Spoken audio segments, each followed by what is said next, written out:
ଆମେ ଆସିଛୁ ଦୁଃଖୀଙ୍କ ବନ୍ଧୁ ପରିବାରରୁ।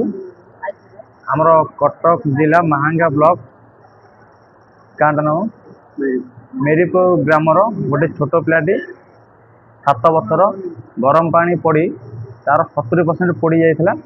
ତ ତାକୁ କଟକ ମେଡ଼ିକାଲ ଆଣିଥିଲେ। ତ ଯେହେତୁ କଟକ ମେଡ଼ିକାଲ ଫେରାଇ ଦେଲା, ସିଏ ସମରେ ଆଡ଼ମିସନ୍ ହେଇଛନ୍ତି। ତ ଆମକୁ ଖବର ଆସିଲା, ସେଥିପାଇଁ ଆମେ ଆଜି ଆସି ସମ୍ ମେଡ଼ିକାଲ ପହଞ୍ଚିଲୁ ରାତି 8ଟାରେ। ତ ଆମେ ଆସିଲେ କିଛି ଆର୍ଥିକ ସାହାଯ୍ୟ ସହଯୋଗ କରିବୁ। ତେଣୁକରି ଆମର କିଛିଟା ଆର୍ଥିକ ସାହାଯ୍ୟ ସହଜରେ ପୂରଣ ହେବନି ପିଲାର ଟ୍ରିଟମେଣ୍ଟ।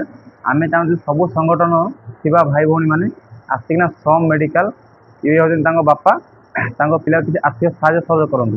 ଭାଇ ଆକ୍ଚୁଆଲି କ'ଣ ହେଇଥିଲା ଆପଣଙ୍କ ପୁଅର? ପାଖକୁ ଆସିଲେ ଗରମ ପାଣି ପଡ଼ି କେବେ କଟକ କ'ଣ ମନା କରିଦେଲା? ଏଠି ସମ୍ ଟ୍ରିଟମେଣ୍ଟ ଭଲ ଚାଲିଛି ତ?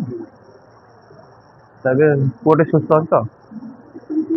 ଆମେ ଡାକୁଛୁ ଭଗବାନଙ୍କୁ, ଆମେ ତ ମାଧ୍ୟମ, ଆମର କିଛିଟା ଆର୍ଥିକ ସାହାଯ୍ୟରେ ତ ତାଙ୍କର ପୂରଣ ହେବନି।